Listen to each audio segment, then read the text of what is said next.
Abran la escritura para que puedan seguir la lectura conmigo. 1 Corintios 14, 26, que dice así: ¿Qué hay pues, hermanos? Cuando os reunís, cada uno de vosotros tiene salmo, tiene doctrina, tiene lengua, tiene revelación, tiene interpretación. Hágase todo para edificación. Si habla alguno en lengua extraña, sea esto por 2 o a lo más 3, y por turno, y uno interprete. Y si no hay intérprete, calle en la iglesia y hable para sí mismo y para Dios.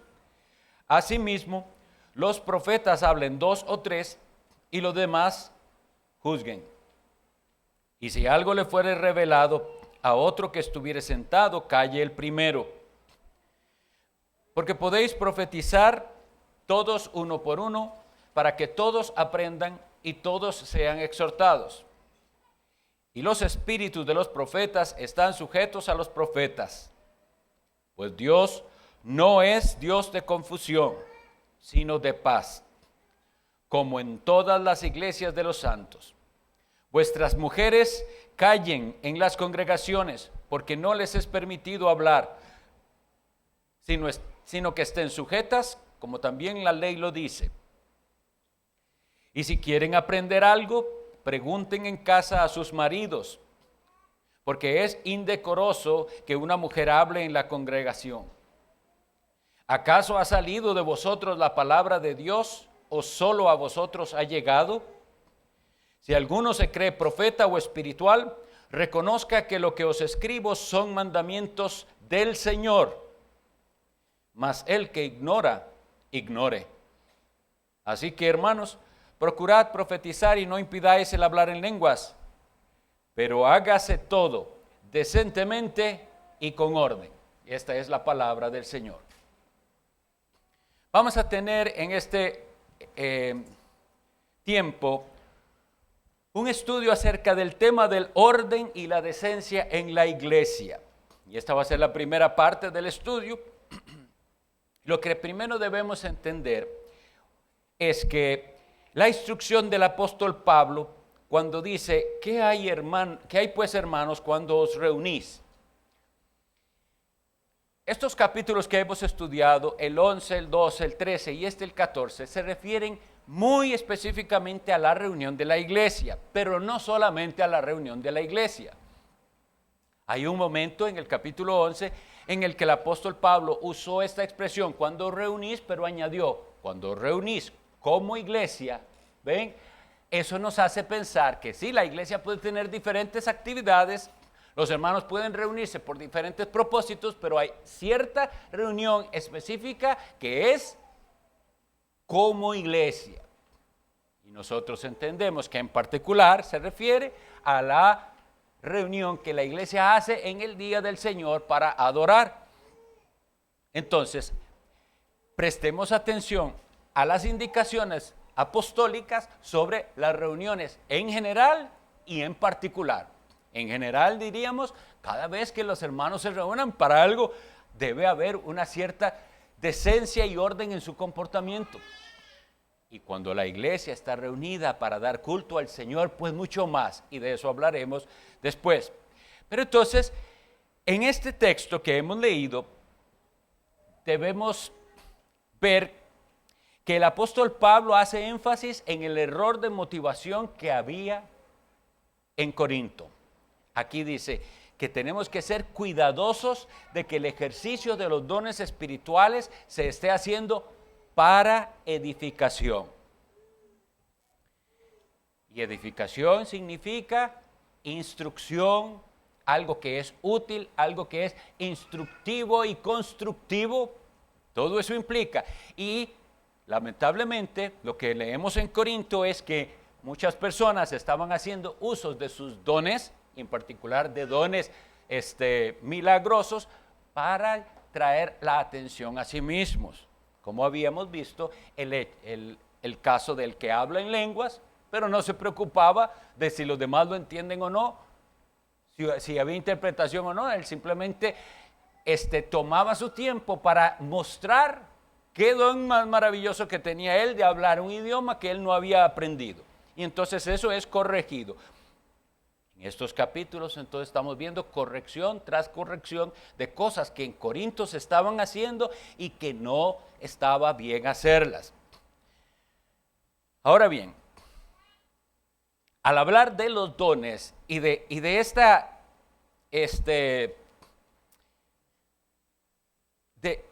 instrucción que está dándole el apóstol Pablo a ellos cuando les dice que se reúnen y que entonces hay diferentes tipos de participación. Dice, hay salmo, hay doctrina, hay lengua, hay revelación, hay interpretación. Hágase todo para edificación. Esto debemos unirlo con otras cosas que también nos enseña el mismo apóstol Pablo a los corintios y a otros al respecto del don que Dios da a algunos de administrar. En 1 Corintios 12:28 él había dicho así, cuando estaba leyendo, y a unos puso Dios en la iglesia, primeramente apóstoles, luego profetas, los terceros maestros, luego los que hacen milagros, después los que sanan, los que ayudan, y hay uno que dice, los que administran. Siendo esa palabra bastante importante porque significa los que gobiernan el asunto. En Romanos 12:8 nos dice que hay quienes presiden, es el mismo don. ¿Por qué es importante traer esto? Porque la reunión, si nosotros leyéramos solo así, sin este entendimiento de que Dios ha dado dones para que algunos organicen y dirijan a los demás, y si todo el mundo tiene oportunidad de hacer lo que quiere y cuando quiere, se rompería precisamente lo que está tratando de enseñarnos el apóstol Pablo, que es el orden y la decencia. Entonces, eso tenemos que tenerlo en cuenta, que hay un don que Dios ha dado a la iglesia, que es el gobierno de los ancianos. Eso es muy importante, porque recae sobre los ancianos la responsabilidad de que todo lo que se haga tenga esto, orden y decencia. Entonces el apóstol Pablo nos dice que el culto debe ser inteligible. Habíamos dicho la vez pasada, lo que no se entiende no edifica. Debe ser el culto entendible, debe entenderse de qué se trata y por qué estamos aquí. Cuán triste es que hay muchas personas que van a las iglesias, y no solo a otras iglesias, a esta misma iglesia, y puede venir y entrar y estar y nunca entendió ni a qué fue que vinimos, ni por qué fue que estuvimos aquí, ni qué fue de lo que habló aquel hombre, ni por qué hicimos lo que hicimos. El culto a Dios debe ser algo entendible y recae entonces en los que tienen el don de administrar, el don de presidir, organizar la reunión de tal manera que sí sea entendible. Pero entonces, ¿cómo hacen los hermanos encargados para esto? Bueno, aquí puse yo una nota, espacios definidos. Si ustedes ven, el apóstol Pablo les dice a ellos que hay que regular el asunto, que no todo el mundo puede hablar menos a la vez, todos no pueden hablar a la vez, tiene que haber turnos, eso es importante, la palabra dice por turno, es decir, espacios definidos, asignados. Luego les explica cuántas participaciones y les dice que estas cosas, por ejemplo, lo de hablar en lenguas y lo de profetizar, que eran dones que estaban en operación en la era apostólica, no debían hacerlo como ellos lo estaban haciendo. Aparentemente cualquiera hablaba, el otro hablaba, dos personas hablando a la vez, un grupito aquí, otro allá. No, dice, uno a la vez. Tiene que haber turnos. Usted está hablando, los demás escuchan. Ahora, no turnos para todo el que quiera, dice, 2, a lo sumo 3. Entonces eso tenemos que nosotros tomarlo en cuenta porque es una directriz apostólica. Tiene que haber espacios definidos para la participación. Ahora, cuando nosotros leemos esto, algunos quisieran interpretar de que todo el mundo haga todo lo que sabe hacer. Venga y todos, un culto bien participativo. Si no lo entendemos bien y lo armonizamos con el tema que está tratando de explicar el apóstol Pablo, llegamos a una contradicción, porque no va a poder tener, dice, hágase todo, termina él diciendo, decentemente y con orden. Y esa decencia y ese orden se van a perder si el culto es tan tan participativo como algunos quieren pensar. Ahora, cuando decimos esa palabra participativo, seamos cuidadosos, porque sí, el culto debe ser participativo. Cada persona presente en la reunión debe estar involucrado. Ahora, ¿en qué manera? Eso es lo que tenemos que tener cuidado. Porque, por ejemplo, también aquí habla en este texto del canto, ¿verdad? Habíamos leído, cantaré con el entendimiento, decía él en el versículo 15, así lo habíamos dicho, ¿verdad? Y en Colosenses 3:16 y en Efesios 5:19 se nos dice claramente, vayamos a una de ellas, Colosenses 3:16.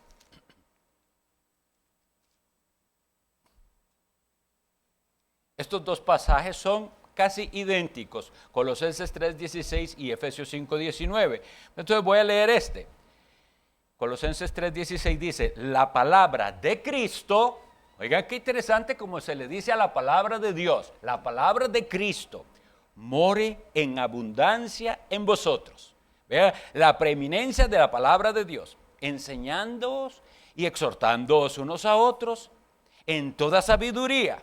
Y ahora nos dice una manera de hacer eso, porque vean que enseguida la oración. Así que esto que se está hablando de la palabra de Cristo morando en abundancia y esto que se está hablando de enseñarnos y exhortarnos unos a otros, la siguiente frase lo está explicando de una manera de hacerlo. Cantando con gracia en vuestros corazones al Señor, con salmos e himnos y cánticos espirituales. Y todo lo que hacéis, sea de palabra o de hecho, hacedlo todo en el nombre del Señor Jesús, dando gracias a Dios Padre por medio de Él.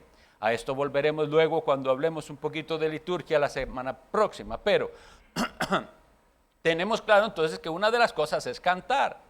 Ahora, hay espacio para que todo el que desee cantar tenga su momento de música especial. Yo quiero cantar. Y entonces, aunque nosotros consideramos que hay ocasiones en las que sí se puede que las personas que quieren preparar algo especial lo hagan, tenemos que ser muy cuidadosos porque en el culto al Señor lo que debemos procurar es la gloria del Señor Jesucristo. Dios Padre recibe gloria a través de su Hijo.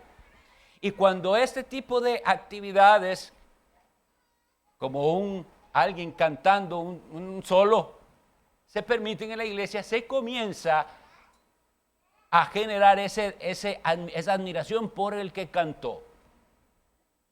Entonces, recuerdo muy bien que en alguna ocasión vino alguien que estaba visitándonos y dijo, es que a mi esposa le gusta cantar. Yo dije, qué bien. Y la otra vez me volvió a decir que mi esposa canta. Y él lo que quería era que le diéramos espacio para que ella cantara. Pero el espacio que tenemos todos para cantar aquí es el congregacional. Así es como consideramos que podemos cumplir esto. Porque ese otro, como les digo, esa es la razón. Si se permiten esos solos de música, comenzamos a exaltar al que está ejecutando el instrumento o al que está cantando. Y acabamos de leer ahí en Colosenses que todo tiene que hacerse en el nombre de Jesucristo para la gloria de Dios. Pero, como les decía, que cuando aquí dice, cuando os reunís, es muy amplio. La iglesia no solo se reúne al culto.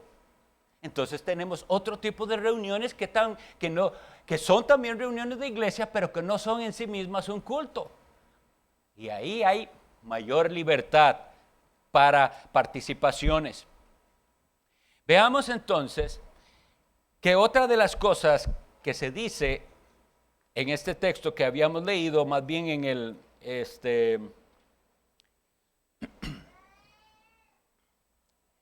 el versículo 16 de este capítulo, habíamos leído esto, porque si bendices solo con el Espíritu, el que ocupa el lugar de simple oyente, ¿cómo dirá el amén a tu acción de gracias? Eso nos lleva a lo siguiente. Oigan la manera en que se dice, ¿cómo dirá el amén? Es decir, que decir amén es algo muy específico que le corresponde al que escucha. ¿Cómo dirá el amén? No puedo porque no sé qué es lo que estaba diciendo. Pero entonces, cuando las cosas se hacen bien, debe haber amén. Y debe haber un amén correctamente empleado. Dice el Salmo 106, 48.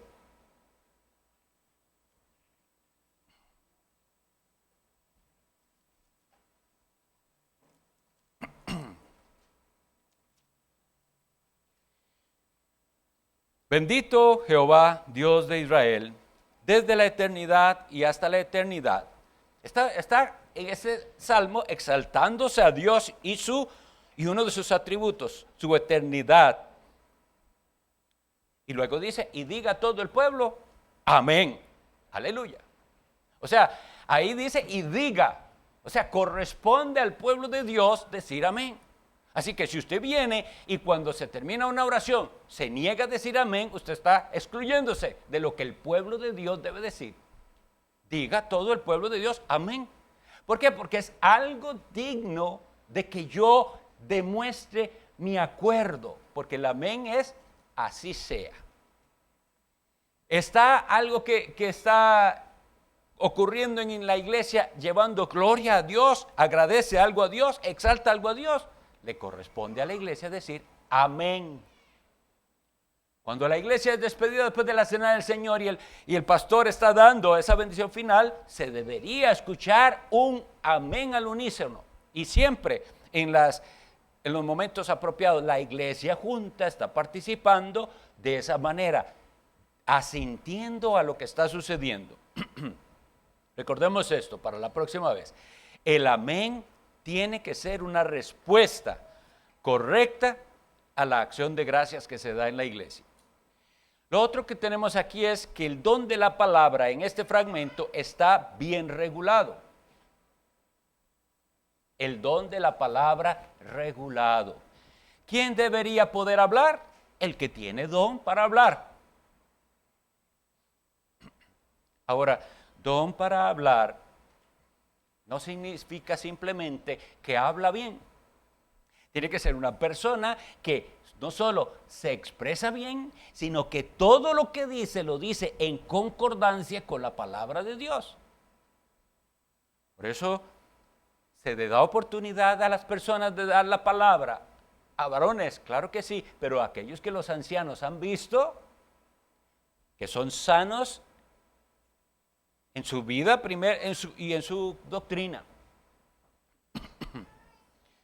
Nosotros en años anteriores experimentamos una cosa un tanto graciosa, los ancianos deben acordarse, de alguien que nos visitó y después dijo que era un extranjero, que iba a volver a pasar por aquí, que si querían predicaba, cuando pasaba iba a predicar. Y nosotros nos quedamos como un poco extrañados, como alguien se invita solo a predicar sin que la iglesia, sin que los ancianos que representan la iglesia sean los que han evaluado si esa persona puede hablar. Bueno, tal vez no habíamos puesto atención aquí, pero es que ese don de la palabra no es para dárselo a cualquiera que pueda hablar. Tenemos que ser cuidadosos. ¿Por qué? Porque Él dice, hágase todo para edificación, para la gloria de Dios y para edificación. ¿Y cómo sabemos nosotros que no va a salir con algo extraño? Puede que no, pero puede que sí. Y nosotros no podemos tomar esos riesgos. Entonces, para que veamos, el don de la palabra debe ser regulado. No puede hablar cualquiera. Y tiene que hacerse, dice ahí, como dice, por tu obra. En ese contexto, vean lo que dice. Que pudiera ser que una persona estaba hablando y algo le era revelado a otra persona. Entonces, otra persona, la primera persona debería callar para darle uso al otro. Eso lo que significa es, hermanos, no está bien que hablen dos personas a la vez.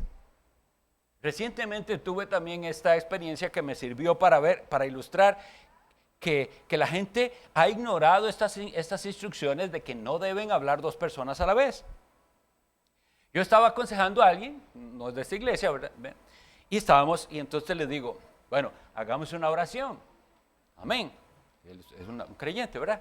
Pero en cuanto yo empiezo a hablar, la otra persona comienza a hablar a la misma vez. Entonces digo, ¿cómo voy yo a seguir hablándole a Dios si hay otro que está hablando exactamente a la vez que yo estoy hablando? A mí me corresponde o callar yo y escucharlo a él orar, o a él le corresponde callar él y escucharme uno al otro orar, para que ambos puedan al final de la oración decir amén. Pero el entendimiento es muy incorrecto de que las personas piensan que cuando dicen vamos a orar es cada uno hable lo que quiera. Eso no es lo que la Sagrada Escritura nos enseña. Porque vea que dice, y diga todo el pueblo amén. ¿Cómo todo el pueblo va a decir amén si no entendió nada? ¿A quién tenía que ponerle atención? Y ahí es donde vemos, ¿a quién? Al que tiene el don de la palabra, el cual fue asignado, sea para predicar o para orar. El don de la palabra debe ser regulado. Entonces, no más de 3 participaciones, y los ancianos velan por el orden y evitar tropiezos de que algo no sea de edificación. Incluso hasta en eso, en iglesias donde sí se permite, por ejemplo, un especial musical, digamos. Y son cosas que han sucedido que por eso es que nos llevan a mejor evitarlo. En iglesias donde sí se permite un especial musical, a alguien se le ocurre que él quiere alabar al Señor. Yo tengo una alabanza al Señor y viene y él no puede cantar, canta feo. Entonces, ahora, yo no estoy diciendo que porque no cante bien, su alabanza no es recibida al Señor. Lo que estoy diciendo es que para que sea de edificación, si es un canto, tiene que estar bien cantado. Entonces, alguien tiene que regular eso para decirle en qué él puede alabar al Señor que sí sea edificante. Porque, como decía un pastor, en las iglesias donde sí se permite, la iglesia, hoy va el hermano tal a dar alabanza. Cada vez que da él su alabanza, la iglesia sufre porque aquello es algo difícil de oír. ¿Por qué pasa eso? ¿Por qué pasa eso? Porque no tomaron los ancianos la tarea que les corresponde de regular las participaciones. Incluso en otro contexto que no sea de iglesia, si los hermanos quieren participar, deben ser guiados en qué es lo que usted puede participar. Y eso Dios trata mucho con nuestro corazón por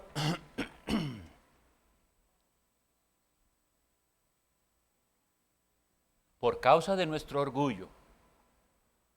Porque muchas veces nos tendremos que dar cuenta de que aquello en lo que queremos participar no es para lo que el Señor nos tiene. Y eso es humillante.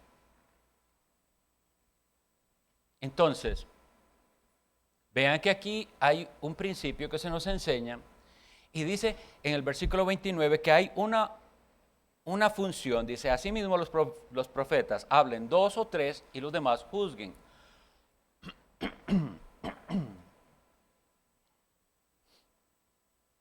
Este juzgar tiene que ser un juzgar con justo juicio como el Señor Jesucristo nos enseñó, pero nos invita a discernir. La iglesia no debe estar pasiva simplemente aceptando todo lo que pasa, deben estar ejerciendo el discernimiento. Mucho más los pastores ancianos que tienen que estar velando por el orden y la decencia, tienen que estar juzgando. Y les voy a contar algo que no sé si ustedes saben, pero nosotros los ancianos revisamos nuestras propias predicaciones entre nosotros y hay comentarios que nos hacemos a veces en los cuales, con respeto, pero nos criticamos unos a otros lo que dijimos o la forma en que lo dijimos. ¿Por qué hacemos eso?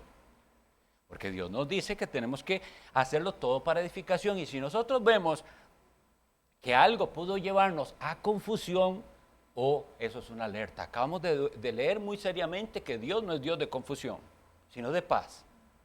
Entonces, si nosotros lo ejercemos aún entre nosotros, tenemos que ejercerlo en la congregación en general.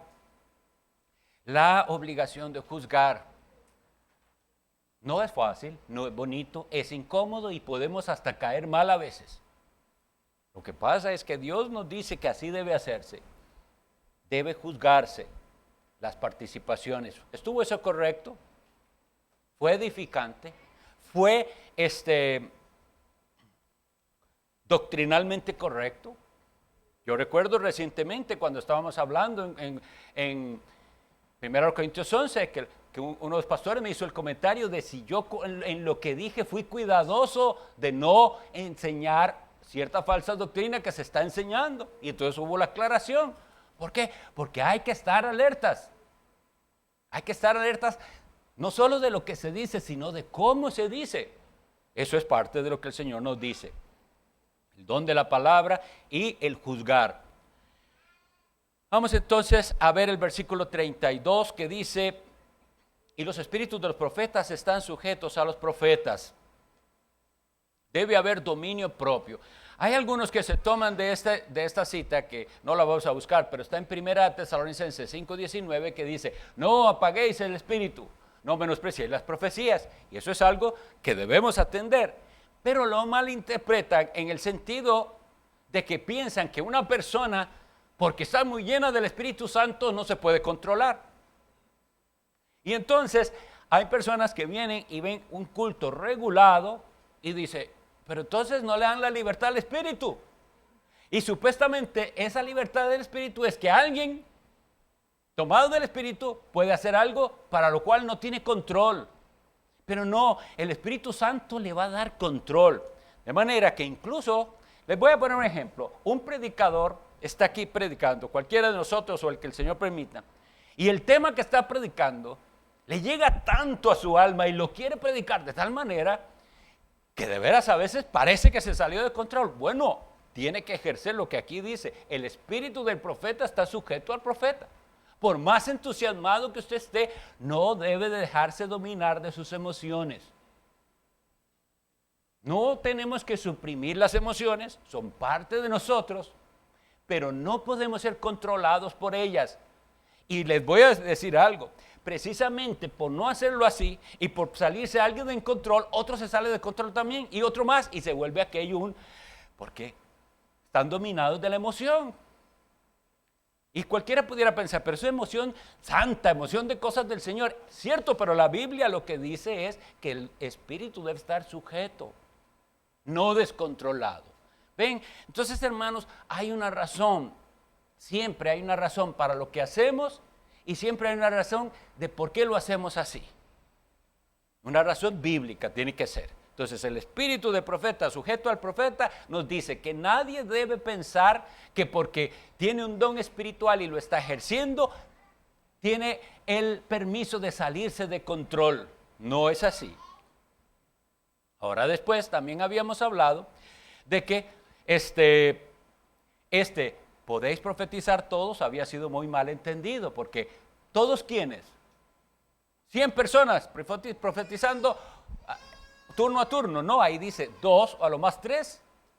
Entonces, ese todos se refiere a todos los que tienen el don de la palabra y entonces van a participar reguladamente por turno y la iglesia va a ejercer entonces su juicio.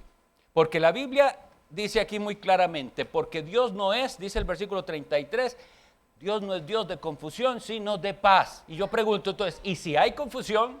¿Y si se genera confusión en una iglesia, quién entonces y de dónde provino esa confusión? Solo hay dos respuestas: de nuestra carnalidad y pecaminosidad vino la confusión, o del enemigo, al cual le dimos espacio y tomó control. Pero el Dios que nos habla por la Sagrada Escritura es un Dios de paz, no de confusión, no de gente desmayada, ni pegando gritos, ni fuera de sí. No, un Dios de paz. Entonces, un Dios que nos da por su Espíritu Santo la capacidad de ejercer dominio propio. Y bueno, vamos a utilizar los últimos minutos para hablar de este tema, que veo que no lo vamos a poder tal vez tratar en su profundidad, pero está aquí, debemos usarlo. Entonces, ahora bien, el apóstol Pablo nos da instrucciones muy claras que dice él que no son de él, sino del Señor, con respecto a la participación de la mujer. Y lo que él dice es que la mujer calle en la congregación y que no le es permitido. Ahora, alguien pudiera decir: pero nosotros vimos en el capítulo 11 que profetizaban y oraban y sin velo. Bueno, el apóstol Pablo va tratando cada tema en orden.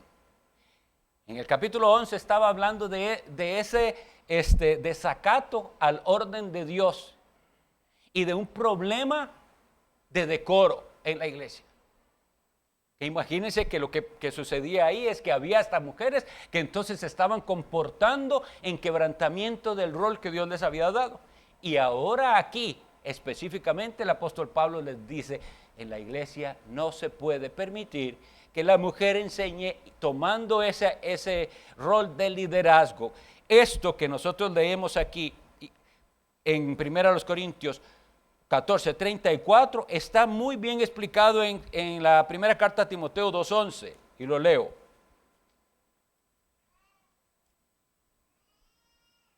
Primera Timoteo 2:11 dice, la mujer aprenda en silencio, con toda sujeción, porque no permito a la mujer enseñar ni ejercer dominio sobre el hombre, sino estar en silencio. La razón, Pablo dice que la ley lo enseña, significa la palabra de Dios nos enseña esto desde el inicio, el orden de Dios de la creación, y luego lo explica ahí.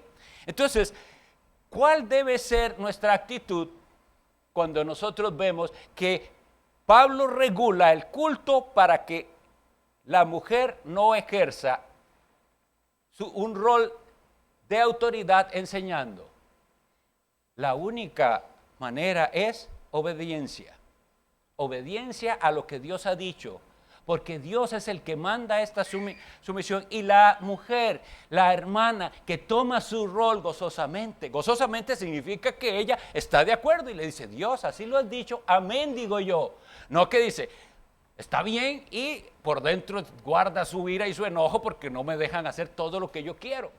No es esa la sujeción que Dios pide. Igual a los varones. Puede ser que alguno quiera ser predicador, pero no tiene los dones ni las características. ¿Y qué va a hacer? Dios es el que está diciéndole, no, ese no va a ser su don. ¿Y qué va a hacer él? ¿Patalear como un niño? No. Bueno, Señor, has decidido que ese no sea mi don, aunque yo lo quería.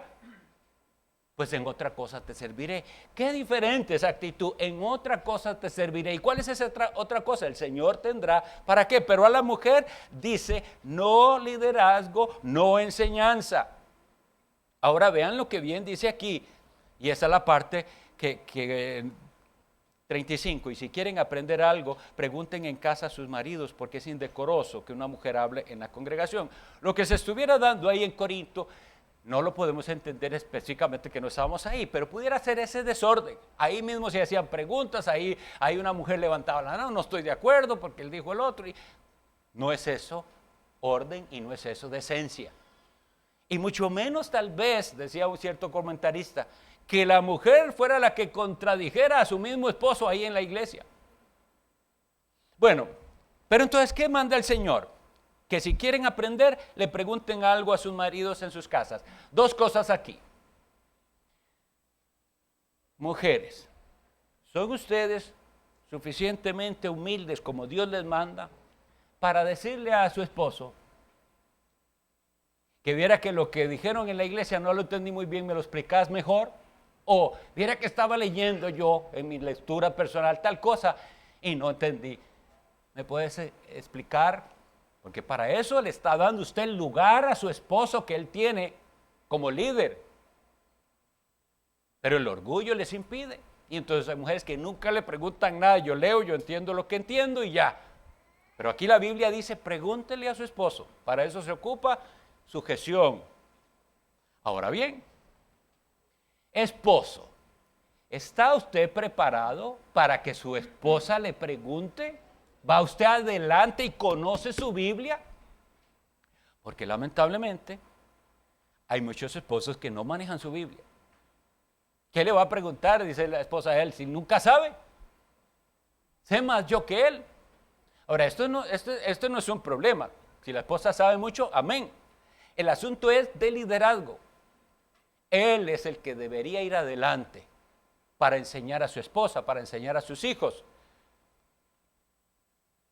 Como decíamos en cierta conferencia familiar, varones, deberíamos ser los primeros que nos levantamos y los últimos que nos acostamos. porque la tarea que se nos ha puesto sobre nuestros hombros es demasiado grande. No la podemos hacer en nuestras fuerzas. Y nosotros debemos propiciar que nuestras esposas y nuestros hijos tengan la confianza de acercarse a nosotros, a ser instruidos. Muchas de las iglesias que hoy en día son gobernadas por mujeres es por la irresponsabilidad de los hombres, que ellos, mejor, ya ellas quieren hacerlo mejor, una cosa menos que hacer, y ahora las mujeres entonces dirigen las iglesias. Y ese es el modelo que molesta al mundo. Cuando la iglesia es regulada por la palabra y tiene ese orden, y viene el inconverso y ve cierto orden, no le gusta. Me refiero a ese cristianismo liberal, y lo malinterpretan. En esa iglesia desprecian a las mujeres. Todo lo contrario, es donde más se enfatiza lo que dice la palabra, que se les trata como a vaso más frágil, que se les cuida, que se les provee, que se les ama, pero que no se les va a dar el lugar que Dios no les ha dado, que es el de liderazgo. Ahora, para ir terminando, tenemos que hacernos unas preguntas. ¿Somos nosotros la iglesia perfecta? ¿No hay algo que corregir? Bueno, en muchas de estas cosas, gloria a Dios, hemos avanzado. Y procuramos el orden de que las mujeres entiendan cuál es su rol. Y procuramos el orden en el culto. Pero ¿qué tan involucrados estemos en el culto? Esa parte es la que yo quisiera que pensáramos. Porque aquí dice que todos venían deseando participar, deseando su parte, hacerla. Y claro, él les corrige porque dice, primero tiene que saber si es para edificación. Pero tiene que haber involucramiento. Si usted llega a la iglesia y nada más es un agente pasivo, espectador, eso está mostrando lo que pasa en su corazón. El verdadero adorador quiere involucrarse en cada elemento de lo que se hace aquí, o igual lo que se haga en una casa. Debe entenderse, ¿verdad? Como decíamos, que no solo en la iglesia, sino en cualquier otro lugar.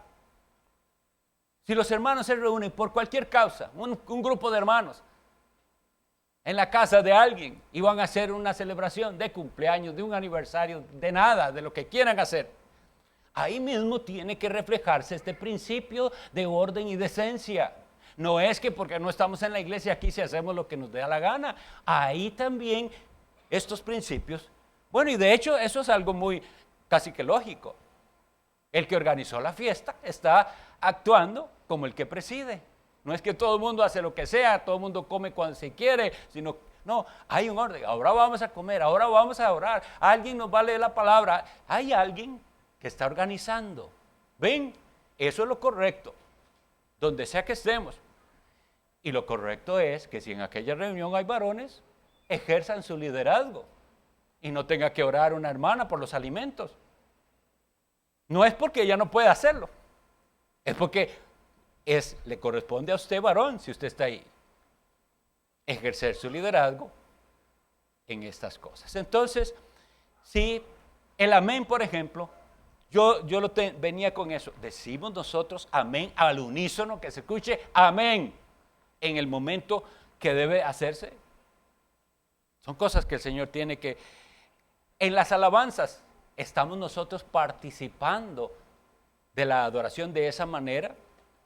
Porque vean que en todo esto podemos tener la misma actitud que ya el apóstol Pablo nos dijo en 1 Corintios 11, 16, había dicho esto.